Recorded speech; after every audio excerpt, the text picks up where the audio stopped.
I'm in love with my best friend and my drunk self blurted out, I love you. It has been 4 days, and he hasn't contacted me yet. Plus all updates, me and my boy best friend. Our moms have been best friends since childhood, so we have known each other pretty much our whole lives. We are pretty close, and stuff like hugs, him carrying me, etc., aren't new to see us doing. Recently I have started feeling him more as a friend, which I kind of find annoying. I find it annoying because he is my friend, and I don't want to ruin that friendship. Not only my friend but one of my closest and best friends. Back when we were teens, he liked me for a while, but after some time, he made it clear he didn't like me and he started dating others. We have never dated, and at that time, I was into another guy. Saturday night he invited me out with friends at a bar, and I accepted the offer. Headed to the bar and we drank a couple of drinks. The night was going pretty good. Then headed to the house of one of the other boys. By an hour later, we were all wasted and high. We were about 12 people. Near the end, someone offered to play Spin the Bottle or Truth. We played both. This is all I remember when we were there. When we had to go back home I was completely wasted and didn't know what was happening around me. My best friend was probably the most sober of us, so he called a taxi and got me home.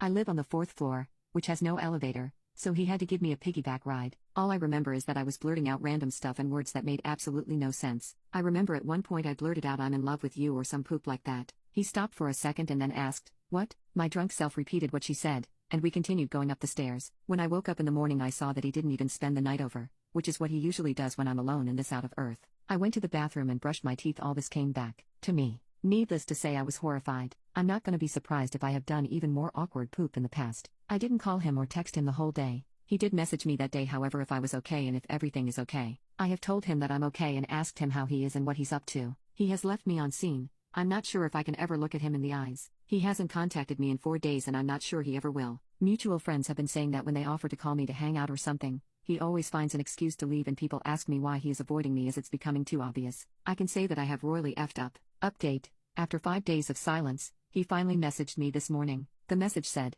hey, are you free today? I was literally gonna fall off the bed as soon as I saw it. I responded with yeah. Why are you asking? He said that we needed to talk and my heart dropped. A second after that my phone started ringing. It was him. I was staring at my phone for about 6 seconds and then picked up. The conversation went quite normally, which kinda scared me. Around 3 hours later I roll up to his place. At first it was awkward silence, then we sat down, and he apologized for leaving me on scene for 5 days and that he was just processing some stuff. He then asked if I remember something from Saturday night. I lied and said no, and he repeated the whole night. Turns out that I don't remember it exactly. When he was helping me up my apartment there were 3 other people and one of his friends asked what, not him. Turns out that this is now an ongoing joke in between those friends. I started crying and apologizing over and over again. He hugged me and asked if I really meant what I said or was it just some poop that I blurted out for no reason. After I calmed down, I realized that it's now or never, and I told him everything, my feelings, what I remembered, how long, etc. The whole time I was shaking and sobbing. Well, to my biggest shock he said he knew. He said that he had known for a while since I had been acting more clingy and strange than usual. He also said that he never stopped loving me ever since he confessed when I was 16 and he just tried to forget me by dating other girls, but he was never able to, so he just stopped with all that and gave up, and that's also the reason he hasn't been dating anyone since 2018. We hugged each other and stayed like that for about 10 minutes, me crying, him smiling. We ate, watched a movie, and I spent the night at his place.